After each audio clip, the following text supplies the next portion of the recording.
Dear friends, the well-known U.S. Catholic The Remnant newspaper published an article of mine titled, "Storm in the Vatican.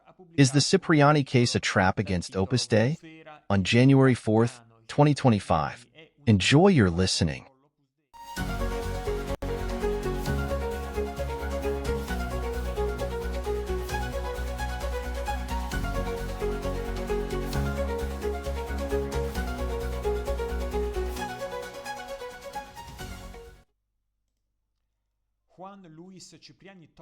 Juan Luis Cipriani Thorne, the Emeritus Archbishop of Lima, in Peru, and a cardinal created by Pope John Paul II in 2001, is currently at the center of a very confusing storm. On January 25, 2025, the well-known Spanish newspaper El País published an article denouncing the very sui generis way in which the Vatican has managed, since 2018, a case of pedophilia that allegedly involves the high-ranking prelate. As we will see, this case is not just another sad legal matter involving abuse of minors by priests, but also an opportunity, whether orchestrated or not, this is not clear as of today, to deliver a final blow to Opus Dei, which, as is well known, is strongly disliked by Pope Francis. Let's proceed step by step. As already mentioned, on January 25, 2025, the alleged victim of abuse wrote to El País, thus breaking a silence imposed by the Vatican for more than 30 years.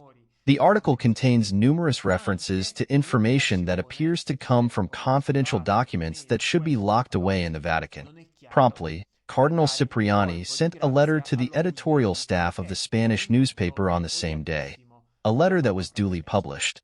In this letter, the Cardinal expresses his sorrow for the way the matter was made public, reiterates his innocence and respect for the victims of pedophilia, and recounts his version of the events. In 1983, Cipriani was the spiritual director of the Seminary of Lima in Peru, and during that time he allegedly abused, the conditional is mandatory, a 16 or 17-year-old boy.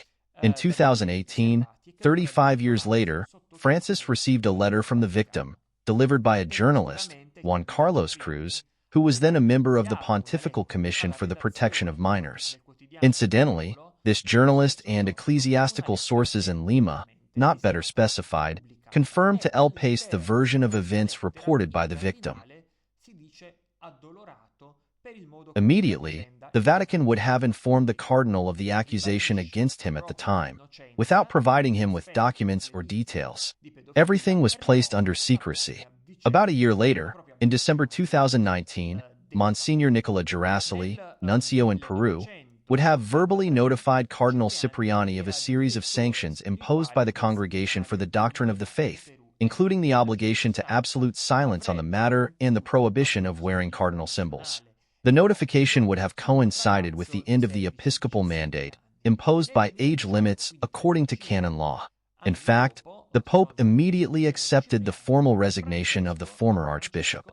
In his letter, however, the cardinal lamented that he had been sanctioned by Francis without being heard, without knowing anything else, and without a formal process being initiated. In February 2020, there would have been a key event in this whole affair. Pope Francis allegedly received Cipriani in a private audience, authorizing him to resume pastoral activities, but without subsequently notifying this decision officially. In fact, Cipriani immediately resumed activities, albeit without any explicit permission from the Holy See. To those aware of the matter, this must have appeared as a violation of the sanctions imposed by the congregation, since no one knew what Cipriani and Francis had discussed, nor was there any official communication about it. The day after the scandal broke out in El País, on January 26, the Vatican officially confirmed that a penal precept regarding public activity, place of residence, and use of insignia had been imposed on the cardinal, and that this precept is still in force. Furthermore, the cardinal had even received, reviewed, and signed this precept. Therefore, it would not have been just verbal sanctions, contrary to what the cardinal stated in the letter sent to El País. Thus, there are two possibilities.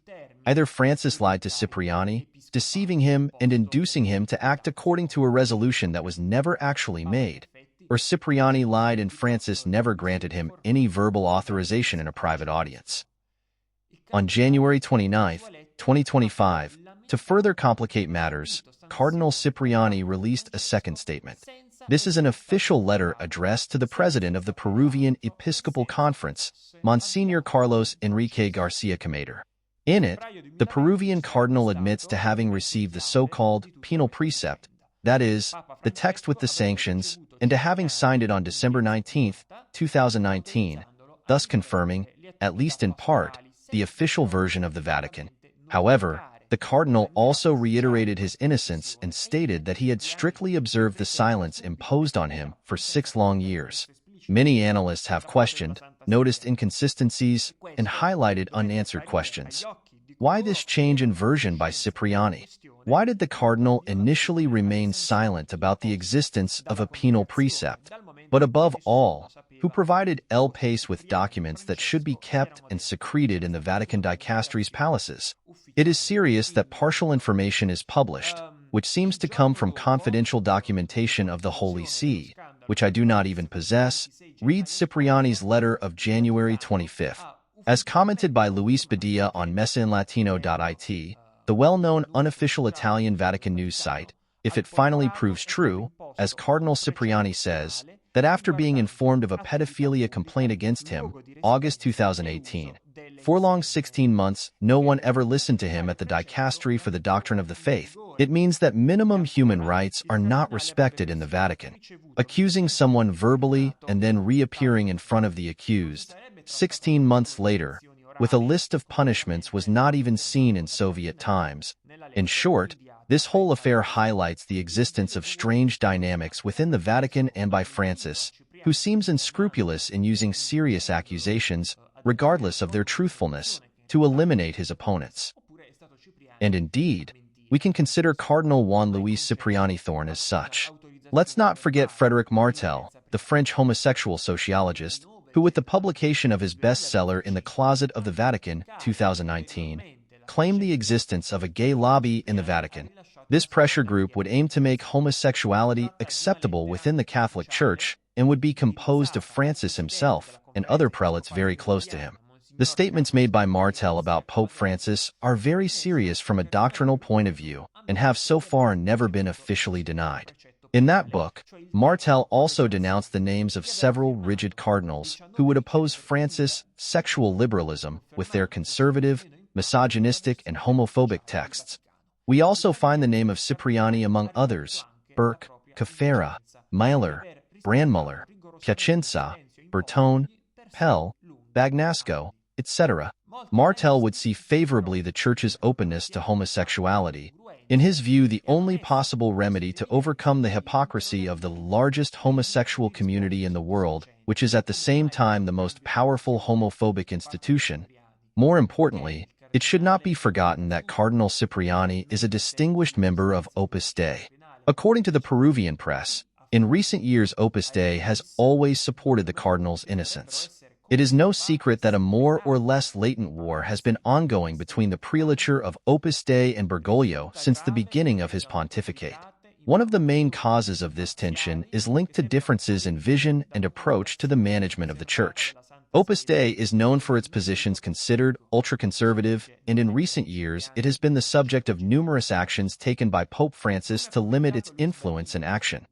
In 2015, Francis created Luigi de Magistris Cardinal in his first consistory, the only prelate who opposed the beatification of the founder of Opus Dei, Saint Josemaria Escrivá de Balaguer. In July 2022, with the motu proprio ad charisma tundam, the prelature was significantly modified and placed under the supervision of the dicastery for the clergy, no longer the bishops, to which it must submit an annual report. Finally, over the years, Opus Dei has been targeted by heavy and often undocumented accusations from major non-Catholic newspapers, such as the Financial Times, and this has been seen by many as an attempt to disfigure a reality of the Church that poorly aligns with the provisions of the new revolutionary and synodal Church desired by Francis and other neo-modernists. In short, there are many reasons to fear that this fortuitous leak against Cardinal Cipriani is something more than just the simple denunciation of a sexual abuse. It would not be the first time, after all. Just think of the ordeal faced by Cardinal George Pell. As always, time will tell the truth. For nothing is covered that shall not be revealed, nor hid that shall not be known. Matthew 10:26.